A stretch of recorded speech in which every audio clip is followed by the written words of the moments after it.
At this point, I would like to do our, at this point, weekly labor update. We're going to start with More Perfect Union talking about BNSF and some striking train workers with BNSF. We'll watch this clip, come back and discuss. Mondays, Fridays, Sundays, holidays on this railroad. It's 365 days a year. We're on call every day, 24 hours a day. So we work. It's 24 hours a day, 7 days a week, 365 days a year. The sentiment amongst the entire workforce at BNSF is that we're tired, we're exhausted. You've taken everything you can in terms of the quality of our lives. We're in the fight for our lives, and I believe that's true.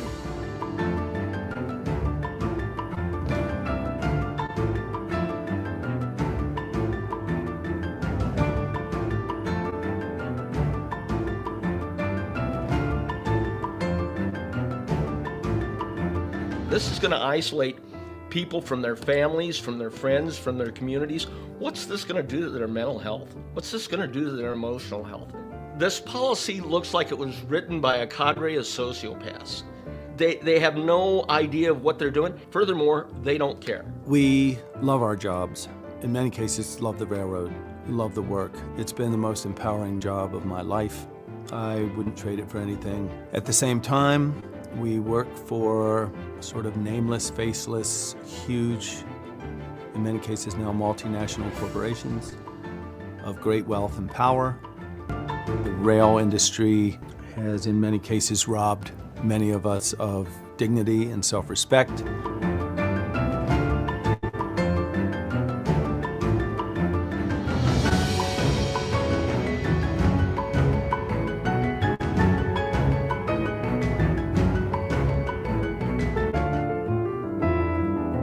The rail industry at one point was made up of hundreds and hundreds of different carriers.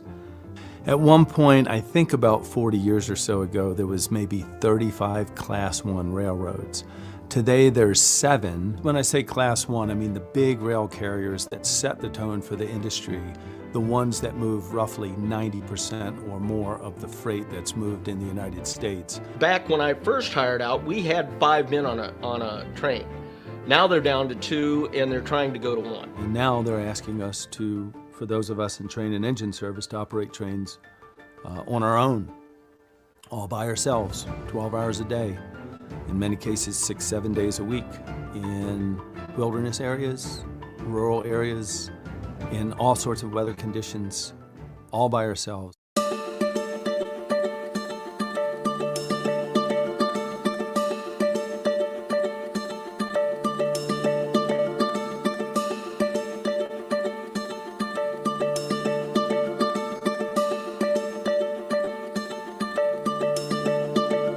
They say it's a minor dispute.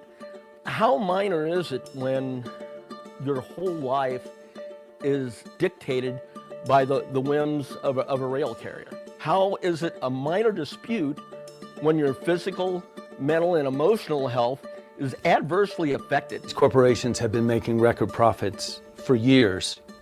They brag about it, the record low operating ratio, the record high stock price, the record salaries of the CEOs. The American people have had enough of this. They're sick of it. And so if and when there was a national strike, which there very well could be, we would have the American people on our side. I'm convinced of that.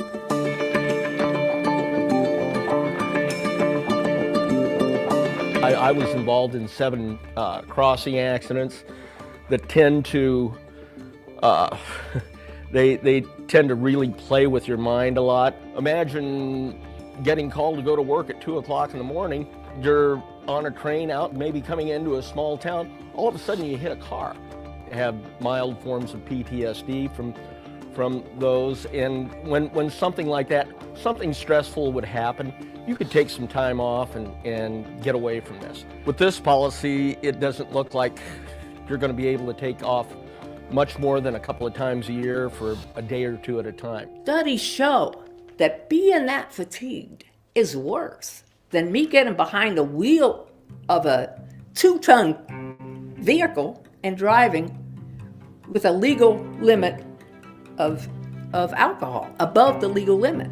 My reactions are slower with 18,000 tons of volatile freight behind me.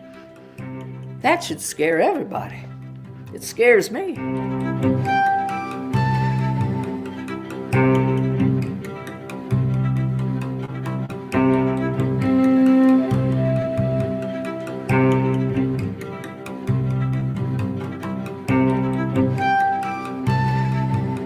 If we were to go on strike in the coming months and years, we desperately need your support and your solidarity and your understanding that our struggle is, in effect, your struggle. Just because you work as a teacher and I work as a railroader and he works as a trucker and she works as a nurse and he works in a coffee shop, we're all part of the working people that make society run.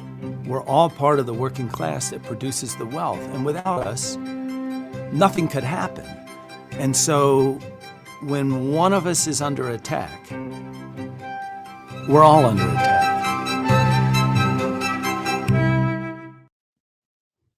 As always, guys, fantastic stuff from More Perfect Union. If you're not following them, they do excellent work covering labor issues.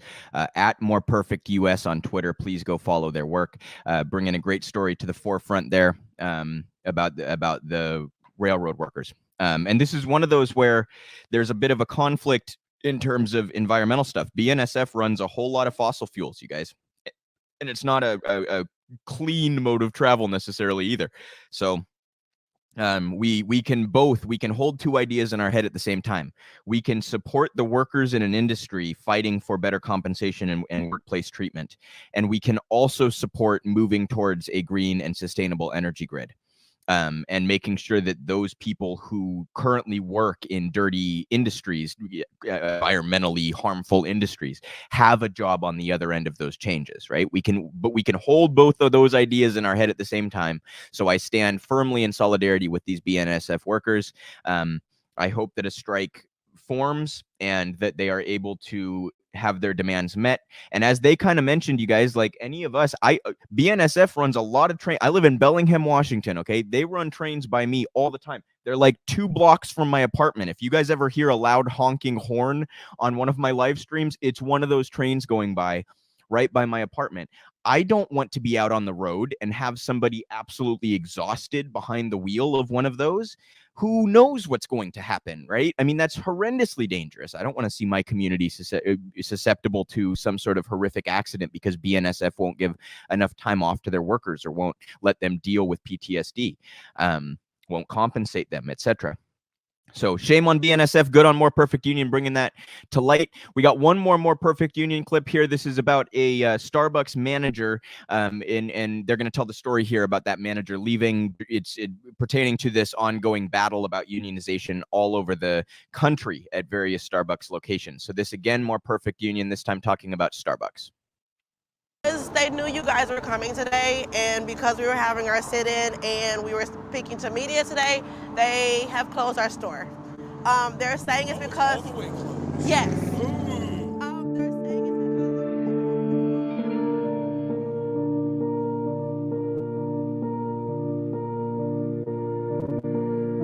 Word got back to the store manager and district manager about that. So today our store was closed. They said it was because of a positive COVID case, but and history has it, we've never closed the store immediately and all day for COVID cases. Usually the store manager and district manager trying to find a way to keep that store open for the day, but today we were completely closed. It's completely anti-union. Obviously was a plot and ploy to stop everything we were trying to do today. Well, all the more reason not to. Yes, exactly. So I'm so glad you guys are here. I was gonna buy y'all a coffee. Obviously I can't. They're desperate, ever since the first store unionized, they did a lot of very cheap, cruel tactics.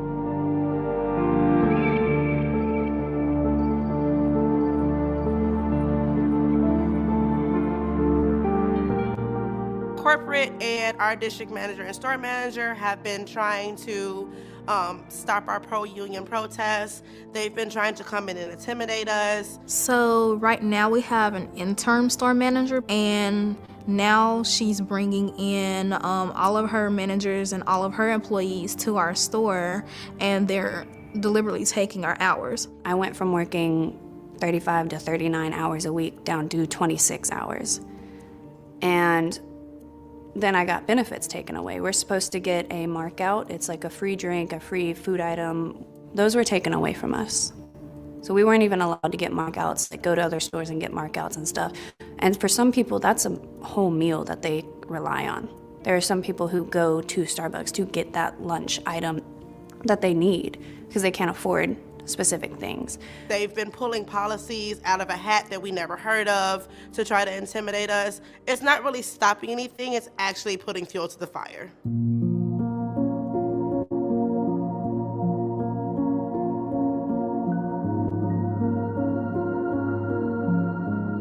I've heard that some people have to move back home to their parents' house. Majority of our store has had to get second jobs because hours have been cutting back short. Also with pay, like COVID pay, some people haven't gotten paid for COVID pay when they're out for it. I've had people make racist comments towards me, and that was swept under the rug. Being scheduled out of our availability, or being given a shift that's just 15 minutes short of being given a lunch. A month ago, I was one of the only shifts because we had 15 partners out because they either tested positive or they had symptoms, and it was nonstop being like, no, you need to go. It doesn't matter if you've been exposed or not. Like, I was exposed to 10 of those people, and I still had to come in. I've watched my partner struggle. I've watched everybody around me struggle to A, pay their bill after working all day, or B, be stressed out all day after working with skeleton crews, and it hurts me personally because I love those people. Okay, my name is Amy Holden. I was a store manager for Starbucks for 9.5 years. My district manager was not doing fair hiring practices and promotion practices. She made me write up Nikki for things that I did not agree with, but she told me I had to do it or I would lose my job for not doing it. I did not have any proof of any of the things that Nikki did. I asked for the proof and I was not given the proof. And I was not going to sit back and hurt my partners and do things that I don't feel were the right things to do. So I decided to go ahead and put in my notice and leave the company so that I could stand up for what I believe in.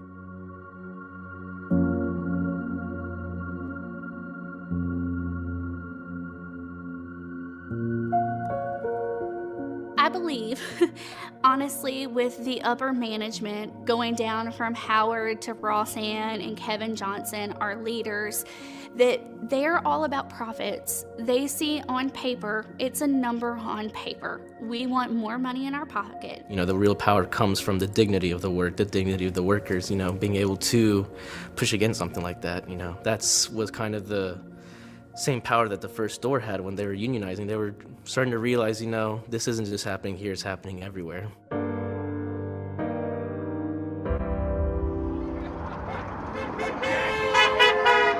I thank y'all for the support. It's been amazing just to see the community come out. You guys have been amazing. Thank you so much. No problem. It's nice to see them shaking too. Yes, it's been amazing. We've had It was Starbucks, the corporation, I guess, Twitter account, saying something about MLK in a very, you know, I guess, marketing style, which was very, it left a bad taste in my mouth, considering that we were here in Memphis, where he, you know, died fighting for the sanitation workers' rights to unionize. Being able to go stand and see that spot and know that he came here and gave his life for the rights of other people to be able to use their voice. My grandfather, he marched in his marches and he did the sit-ins. So it's his very home to me. It's like, oh, I'm following my grandfather's footsteps by doing the exact same things and fighting for what he was fighting for in his days.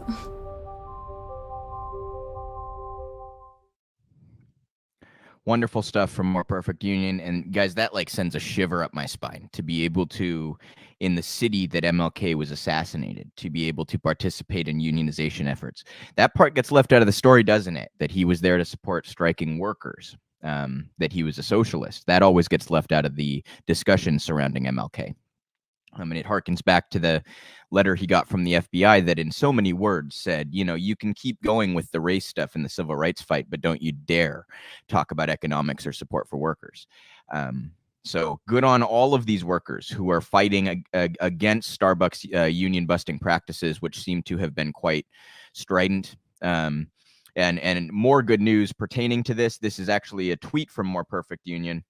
64 Starbucks stores in 19 states have now filed to form a union. We're tracking every Starbucks location where workers have announced plans to unionize, plus the dates of upcoming votes and election results. Check it out, and they have an article on their website there. It's heartwarming, you guys. It's encouraging. Last week, I showed that map that showed all the locations throughout the country where Starbucks unionization efforts are underway. If you visit Starbucks, if you are a patron of Starbucks, please do your part, you guys.